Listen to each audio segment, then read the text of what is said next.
ನಮಸ್ತೆ ಮಿತ್ರರೇ, ಇನ್ನು ನಾವು ಒಂದು ರುಚಿಕರವಾದ ಅವಲಕ್ಕಿಯಿಂದ ಸ್ವೀಟನ್ನು ತಯಾರಿಸೋಣ. ಇದು ಹೆಚ್ಚಾಗಿ ಬಾಣಂತಿಯರಿಗೆ ಕೊಡ್ತಾರೆ. ಅಂದರೆ ಬಾಣಂತಿಯರು ಹಾಲುಣಿಸುವಂತಹ ತಾಯಂದಿರಿಗೆ ಇದು ಕೊಟ್ಟರೆ ಬಹಳ ಉತ್ತಮ, ಅಂದರೆ ಹೆಚ್ಚು ಹಾಲಾಗ್ತದೆ ಮಕ್ಕಳಿಗೆ ಅಂತ ಹೇಳ್ತಾರೆ. ಹಾಗಾದರೆ ಈ ರುಚಿಕರವಾದ ಈ ಸ್ವೀಟ್ ಖಾಲಿ ಬಾಣಂತಿಯರಿಗೆ ಮಾತ್ರ ಅಲ್ಲ, ನಾವು ತಿನ್ಬೋದು.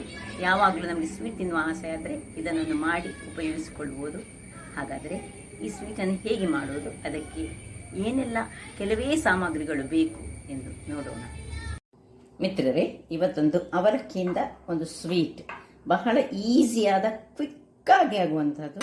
ನಮ್ಗೆ ಯಾವಾಗ ಸ್ವೀಟ್ ತಿನ್ನಬೇಕಂತ ಮನಸ್ಸಾದರೆ, ಮನೆಯಲ್ಲಿ ಸ್ವೀಟ್ ಇರದಿದ್ದರೆ ಕೂಡಲೇ ಮಾಡಿಕೊಡ್ಬೋದು. ಇಲ್ಲಿ ನೋಡಿ, ಒಂದು ಬೌಲ್ನಷ್ಟು ನಾನು ತೆಂಗಿನ ತುರಿ, ಫ್ರೆಶ್ ತೆಂಗಿನ ತುರಿ ತೆಗೆದುಕೊಂಡಿದ್ದೇನೆ. ಒಂದು ಬೌಲ್ನಷ್ಟು ಇದು ದಪ್ಪ ಅವಲಕ್ಕಿ ತೆಗೆದುಕೊಂಡಿದ್ದೇನೆ. 3/4 ಬೌಲ್ನಷ್ಟು ಬೆಲ್ಲ ತೆಗೆದುಕೊಂಡಿದ್ದೇನೆ. ಒಂದು 2-3 ಏಲಕ್ಕಿ ಮತ್ತು ಒಂದು 2 ಚಮಚದಷ್ಟು ನಮಗೆ ತುಪ್ಪ ಬೇಕಾಗ್ತದೆ. ಈಗ ಮೊದಲಿಗೆ ನಾನು ಈ ತೆಂಗಿನ ಹಾಲು ತೆಗೆದುಕೊಳ್ತೇನೆ. ಫ್ರೆಶ್ ತೆಂಗಿನಕಾಯಿಯಿಂದ ನಾವು ತೆಂಗಿನ ಹಾಲು ಬೇಕು ನಮಗೆ. ಮೊದಲು ಬೇರೆ ಯಾವ ಹಾಲು ಏನು ಬೇಡ, ಇಷ್ಟೇ. ಈ ತೆಂಗಿನ ಹಾಲಿನಿಂದ ನಾವು ಮಾಡುವಂತಹದ್ದು ಇದು. ಈ ಹಾಲನ್ನು ತೆಗೆದು ನಾನೀಗ ನಿಮಗೆ ತೋರಿಸ್ತೇನೆ.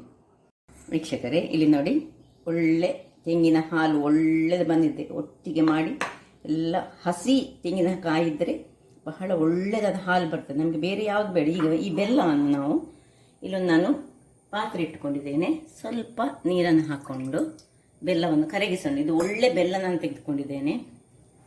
ಇದು ಕಲ್ಲು ಇರುವ ಬೆಲ್ಲ ಇದ್ದರೆ ನೀವೇನು ಮಾಡಬೇಕು, ಬೇರೆ ಅದನ್ನು ಬಿಸಿ ಮಾಡಿಕೊಂಡು ಅದನ್ನು ಗಾಳಿಸಿಕೊಳ್ಬೇಕು. ಇದೀಗ ಹಾಗೆ ಇಲ್ಲ. ಇದು ಒಳ್ಳೆ, ನಾನು ಒಂದು ಆಯುರ್ವೇದಿಕ್ ಶಾಪಿನಲ್ಲಿ ತೆಗೆದುಕೊಂಡಂತಹ ಒಂದು ಬೆಲ್ಲ. ಇಲ್ಲಿ ನೋಡಿ, ಇದು ಒಳ್ಳೆದನ್ನು ತಿರುಗಿಸ್ಕೊಳ್ಳುವ. ಹೆಚ್ಚು ಪಾಕ ಏನು ಬರಲಿಕ್ಕಿಲ್ಲ. ಈಗ ಮೊದಲಿಗೆ ಹೀಗೆ ಇದು ಆಗ್ತಾ ಇರಲಿ. ಇಲ್ಲಿ ನಮ್ಮದು ಈ ದಪ್ಪ ಅವಲಕ್ಕಿಯನ್ನು ನಾವೀಗ ಒಂದು ಮಿಕ್ಸಿಯಲ್ಲಿ ಹಾಕಿ ಒಳ್ಳೆ ಪೌಡರ್ ಮಾಡಿಕೊಳ್ಳೋಣ. ಒಳ್ಳೆ ಸ್ಮೂತ್, ಎಷ್ಟು ಸ್ಮೂತ್ ಆಗ್ತದೆ ಅಷ್ಟು ಮಾಡಿಕೊಳ್ಳೋಣ. ಯಾಕೆಂದರೆ ಈ ಅವಲಕ್ಕಿ ಯಾವಾಗಲೂ ತುಂಬ ಸ್ಮೂತಾದ ಪೌಡರ್ ಆಗೋದಿಲ್ಲ. ಇದನ್ನೀಗ ಮಾಡಿ ತರ್ತೇನೆ ನಾನು. ಇಲ್ಲಿ ಬೆಲ್ಲ ಸಹ ನೀರಾಗಲಿ. ನೋಡಿ, ಎಷ್ಟು ಪೌಡರ್ ಆಗಲಿಕ್ಕೆ ಆಗ್ತದೆ ಅಷ್ಟು ಪೌಡರ್ ಮಾಡಿ ತಂದೆ. ನೋಡಿ, ಹೀಗೆ ಇದನ್ನು ಮಾತ್ರ ನೀವು ಈ ಅವಲಕ್ಕಿಯನ್ನು ಚೆನ್ನಾಗಿ ಗೆರಸೆಯಲ್ಲಿ ಹಾಕಿ ಅದರಲ್ಲಿ ಏನು ಕಸ ಇಲ್ಲದ ಹಾಗೆ ಒಂದು ನೋಡಿಕೊಳ್ಬೇಕು. ಅದು ವೆರಿ ಇಂಪಾರ್ಟೆಂಟ್ ಇಲ್ಲಿ. ಈಗ ಇದನ್ನು ನಾವು ಮಾಡಿಟ್ಟುಕೊಂಡಂತಹ ಹಾಲಿಗೆ ಹಾಕೊಳ್ಳೋಣ.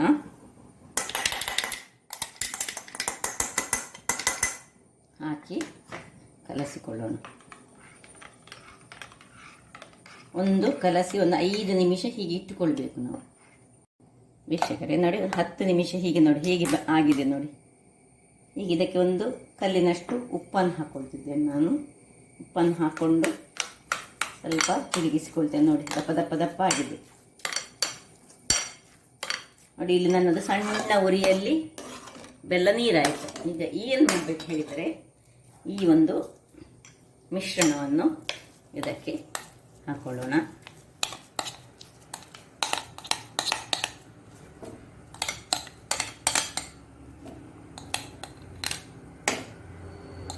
ಸ್ವಲ್ಪ ಇನ್ನು ನೀರನ್ನು ಹಾಕೊಳ್ಳೋಣ. ಇದಕ್ಕೆ ಹಾಕಿದ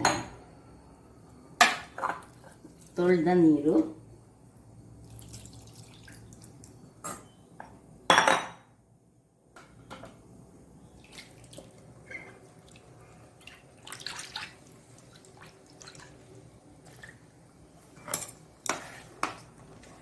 ಎಲ್ಲ ಒಳ್ಳೆ ಚೆನ್ನಾಗಿ ಕಲಗಿಸ್ಕೊಳ್ಳೋಣ. ಇದರಲ್ಲಿ ಒಳ್ಳೆ ಮಿಕ್ಸ್ ಆಗಬೇಕು.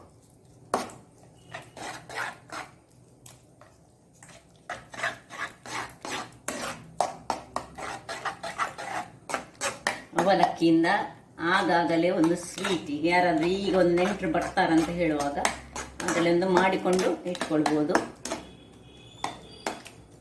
ಒಳ್ಳೆ ಕುದೀಲಿದು ನಾವು ಕೈಯಾಡಿಸ್ತಾ ಇರಬೇಕು. ನೋಡಿ ವೀಕ್ಷಕರೇ, ಹೀಗೆ ಹೀಗೆ ಬರುವಾಗ ಸ್ವಲ್ಪ ಇದಾಗ್ತಾ ಬಂತಲ್ಲ, ಇದಕ್ಕೆ ಸ್ವಲ್ಪ ತುಪ್ಪವನ್ನು ಈಗ ನಾನು ಹಾಕೊಳ್ತಿದ್ದೇನೆ.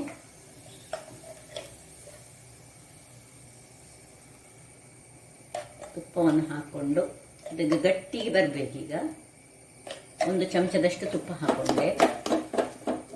ಇದು ಸಹ ಹಾಕದಿದ್ರೆ ಸಹ ಆಗ್ತದೆ, ಅದು ಅದಷ್ಟಕ್ಕೆ ಬರ್ತದೆ, ಒಳ್ಳೆ ಬರ್ತದೆ, ಗಟ್ಟಿ ಬರ್ತದೆ. ಈಗ ಸ್ವಲ್ಪ ಹೀಗೆ ಮಾಡ್ಕೊಳ್ಳೋಣ, ಒಂದು 5 ನಿಮಿಷ ಹೀಗೆ ತಿರುಗಿಸ್ಕೊಳ್ಳೋಣ. ವೀಕ್ಷಕರೇ, ಈ ಹೊತ್ತಿನಲ್ಲಿ 1 ಚಮಚದಷ್ಟು ಏಲಕ್ಕಿಯ ಪುಡಿಯನ್ನು ಹಾಕೊಳ್ಳೋಣ. ನಿಮಗೆ ಇದು ಬೇಕಿದ್ರೆ ಹಾಕೊಳ್ಳಿ, ಬೇಕಿದ್ರೆ ತೊಂದರೆ ಇಲ್ಲ, ಅಗತ್ಯ ಇದ್ದರೆ ಮಾತ್ರ ಹಾಕೊಳ್ಳಿ. ಇಲ್ಲಿ ನೋಡಿ, ಈಗ ಇನ್ನಿದು ತಳ ಬಿಡ್ತಾ ಬಂತು ನೋಡಿ, ಕೆಳಗಡೆ ಇದಾಯ್ತಲ್ಲ.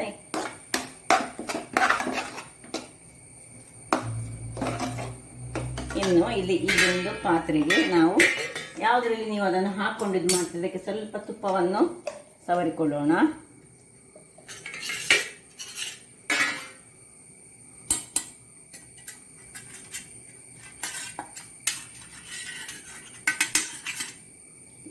ತುಪ್ಪ ಒಳ್ಳೆ ಗ್ರೀಸ್ ಮಾಡಿಕೊಳ್ಳೋಣ.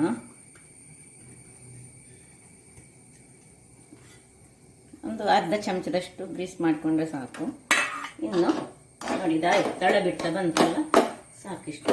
ನಿಮಗೆ ಅದು ಗಟ್ಟಿ ಕಟ್ಟಬೇಕು. ವೀಕ್ಷಕರೇ, ಆಯ್ತು, ತಳ ಬಿಡ್ತಿತ್ತು. ಇನ್ನು ಗ್ಯಾಸ್ ಆಫ್ ಮಾಡಿಕೊಂಡು ನಾನು ನೋಡಿ ಈ ತುಪ್ಪ ಸವರಿಗೊಂಡು ಇದಕ್ಕೆ ಶಿಫ್ಟ್ ಮಾಡ್ಕೊಳ್ತಿದ್ದೇನೆ. ಇಲ್ಲಿ ನೀವು ಬೇಕಿದ್ರೆ ಗೋಡಂಬಿ ದ್ರಾಕ್ಷಿಯನ್ನು ನೀವು ಒಳ್ಳೆ ತುಪ್ಪದಲ್ಲಿ ಫ್ರೈ ಮಾಡಿ ಸಹ ಸೇರಿಸಿಕೊಳ್ಳಬಹುದು.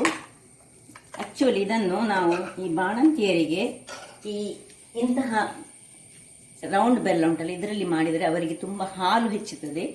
ಇದನ್ನು ಮಾಡಿಕೊಟ್ರೆ ಬಾಣಂತಿಯರಿಗೆ ಆ ಬೆಲ್ಲದಲ್ಲಿ ಮಾಡಿದರೆ ಬಹಳ ಉತ್ತಮ ಹೇಳಿದರೆ ಹಾಲು ಮಕ್ಕಳಿಗೆ, ಮಗುವಿಗೆ ಹಾಲು ಕೊಡುವವರಾದರೆ ಅವರಿಗೆ ಹಾಲು ಹೆಚ್ಚಿಕೊಳ್ತದೆ. ಅಥವಾ ಹಾಲುಡಿಸುವ ತಾಯಂದಿರಿದ್ದರೆ ಅವರಿಗೆ ಹಾಲು ಕಡಿಮೆ ಅಂತಂದರೆ ಇಂತಹ ಒಂದು ಇದನ್ನು ಆ ಓಲೆ ಬೆಲ್ಲದಲ್ಲಿ ಮಾಡಿದರೆ ಬಹಳ ಉತ್ತಮ. ಇದಕ್ಕೆ ಸ್ವಲ್ಪ ಡ್ರೈ ಫ್ರೂಟ್ಸ್ ಎಲ್ಲ ಹಾಕಿ ಸ್ವಲ್ಪ ಹೆಚ್ಚು ತುಪ್ಪ ಹಾಕ್ಕೊಂಡು ಮಾಡಿಕೊಳ್ಬೋದು. ಈಗ ಇದನ್ನು ನಾವು ಸ್ವಲ್ಪ ಒಳ್ಳೆ ಫ್ಲ್ಯಾಟ್ ಮಾಡಿ ತಣಿಲಿಕ್ಕೆ ಬಿಡೋಣ. ಹೀಗೆ ಮೇಲೆ ಒಳ್ಳೆ ಟ್ಯಾಪ್ ಮಾಡಿಕೊಂಡು ಹೀಗೆ ಬರಬೇಕು. ಹೀಗಾಗಿ ಇನ್ನು ಒಂದು 10-15 ನಿಮಿಷ ಇದನ್ನು ಹಾಗೆ ಇಟ್ಕೊಳ್ಳೋಣ. ಇದು ತಣ್ಣಗಾಗಬೇಕು. ತಣ್ಣಗಾದ ಮೇಲೆ ಪೀಸ್ ಆಗಿ ಕಟ್ ಮಾಡಿಕೊಂಡು ತಿನ್ಬೋದು. ಮಿತ್ರರೇ, ಇಲ್ಲಿ ನೋಡಿ, ಇದು 2 ಗಂಟೆಗಳ ಕಾಲ ನಾನು ಇದನ್ನು ಸೆಟ್ ಆಗಲಿಕ್ಕೆ ಬಿಟ್ಟಿದ್ದೇನೆ. ಈಗ ಇದನ್ನು ನಾವು ನೋಡಿ ಹೇಗೆ ಬರ್ತದೆ ನೋಡಿ. ಹೀಗೆ ಇಡಿಯನ್ನು ಹೀಗೆ ಸಹ ತೆಗೆದುಕೊಳ್ಬೋದು, ಅಥವಾ ನೋಡಿ ಹೀಗೆ ಪೀಸಸ್ಗಳನ್ನು ನಾವು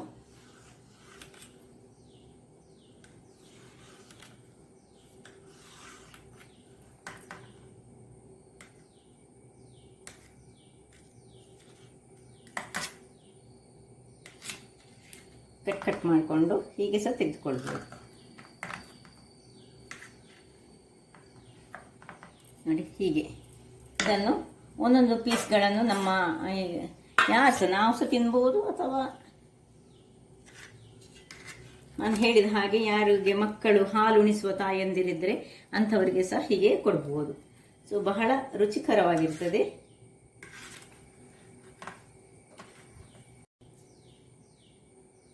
ನೋಡಿ ವೀಕ್ಷಕರೇ, ಈಗ ಇದು ರೆಡಿ ಆಯಿತು. ಬಹಳ ಒಂದೊಮ್ಮೆ ಮಣ್ಣಿಯನ್ನು ನಾವು ಈಗ ರಾಗಿಯನ್ನು ಕುದಿಸಿ ಮಾಡ್ತೇವೆ ನೋಡಿ, ಹಾಗೆ ಇದು ಸ್ವಲ್ಪ ರುಚಿ ಬೇರೆ ಅವಲಕ್ಕಿಯಿಂದ ಮಾಡಿದ್ರಿಂದಾಗಿ ಇದು ದೇಹಕ್ಕೆ ಬಹಳ ಉತ್ತಮ. ಇದರಲ್ಲಿ ಏನು ಎಕ್ಸ್ಟ್ರಾ ಬೇಡದ ವಸ್ತುಗಳೇ ಇಲ್ಲ, ಖಾಲಿ ಅವಲಕ್ಕಿ, ಬೆಲ್ಲ ಮತ್ತು ತೆಂಗಿನ ಹಾಲು.